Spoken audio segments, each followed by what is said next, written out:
Hello, welcome to VNews Podcast Daily, and following are today's top stories. The 7th meeting on cooperation and development between border provinces of Cambodia and Vietnam opened in Ho Chi Minh City on March the 9th. A workshop on initial public offerings in Japan has attracted the attention of Vietnamese companies.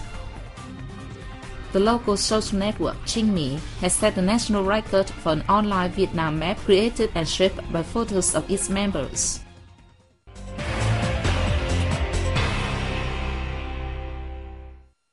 The 7th meeting on cooperation and development between border provinces of Cambodia and Vietnam officially opened in Ho Chi Minh City on March 9th.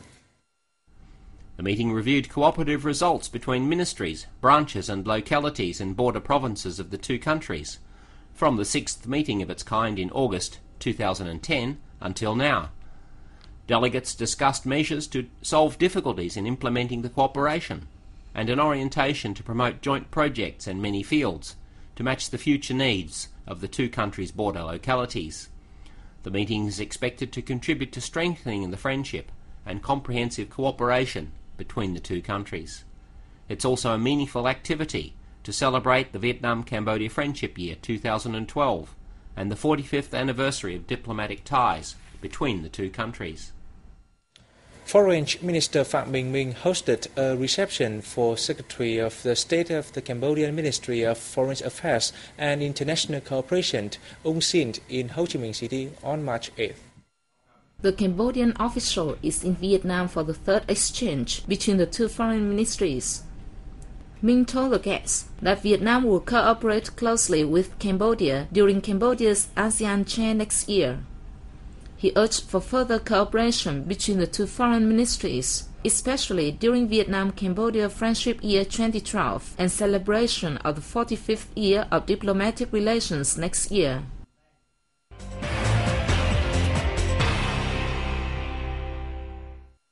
The Cao Đài Bạch Y, a sect of Caodaism, has held a congress for the period from 2012 to 2017 at the Ngọc Kinh Church in the southern province of Kiên Giang. More than 250 delegates representing 14 sub-parishes from the region attended the congress on March the 7th. The Congress elected Principal Archbishop Trần Văn Huynh as head of the Standing Committee for the 2012-2017 term.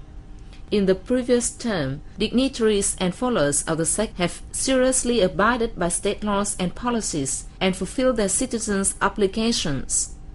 They actively participated in humanitarian activities, presenting houses, rice, clothes, free medical examinations and treatment to the poor, worth almost 2.2 billion Vietnamese dong.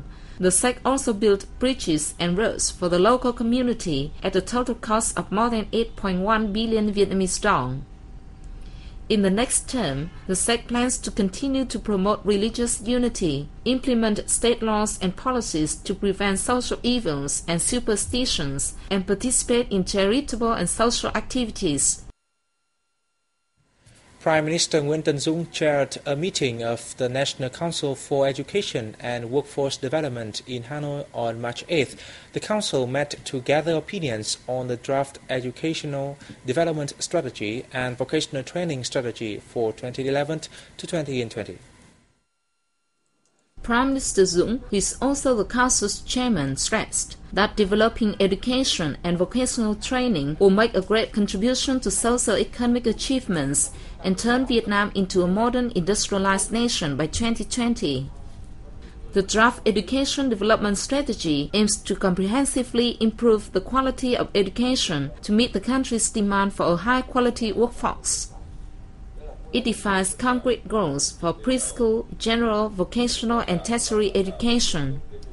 To meet these goals, the draft proposes 7 measures for the 2011-2020 period, including renovating management, developing a contingent of competent teachers, renewing circular, increasing investment, and supporting educational development in disadvantaged areas. Meanwhile, the draft vocational training strategy sets an overall target to meet the requirements of the labor market in both quality and quantity to improve Vietnam's competitive edge. It aims to increase the number of trained workers to 40% of the total workforce and to 55% by 2020, equivalent to 23.5 million and 34.4 million people respectively.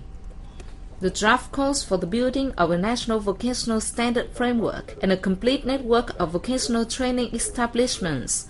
It stresses the importance of renovating state management of vocational training, controlling the quality of training, and connecting vocational training with labor market and business involvement.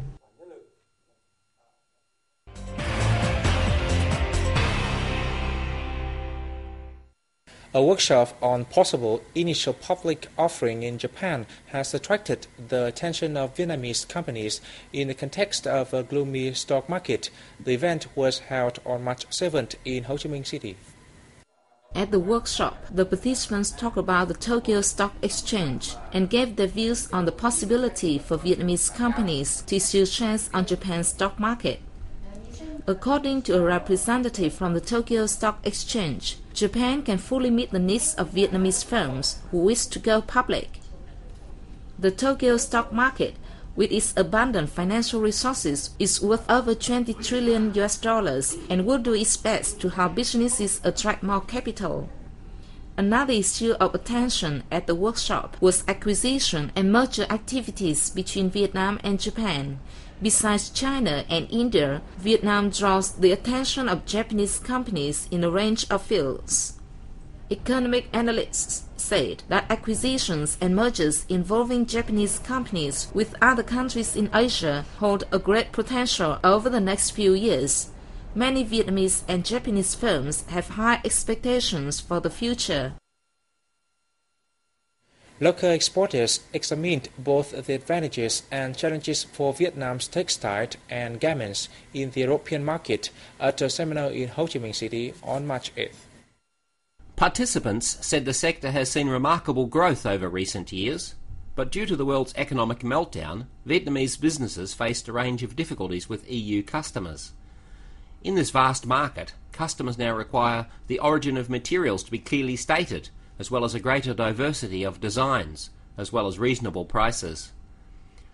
Industry insiders suggested that businesses produce products to match the need of each individual export market. They should seek out value-added contracts, along with those for larger volumes of goods. A representative from the French Chamber of Commerce and Industry in Vietnam said the Chamber is helping Vietnamese businesses to identify consumer demand across the EU and providing up-to-date information on each market in the continent.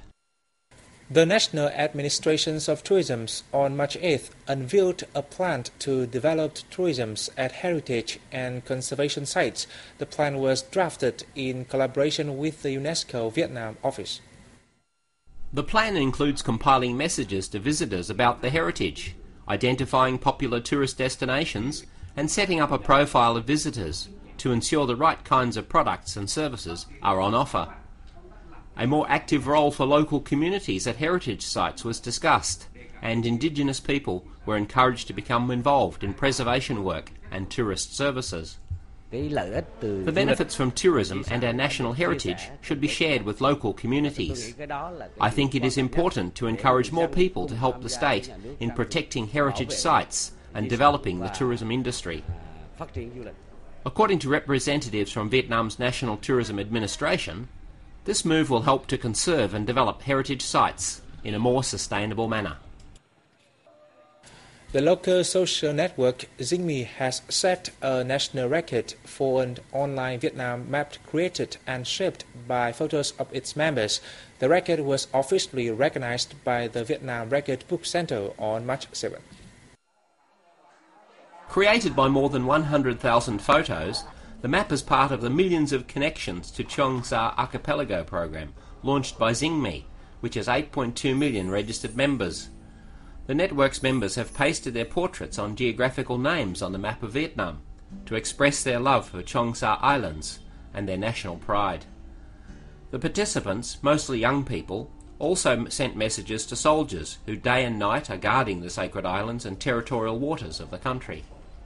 During the recognition ceremony, the representatives from Zing offered almost 100 million VND to the Let's Build Chong Sa Fund, run by Deutsche Daily.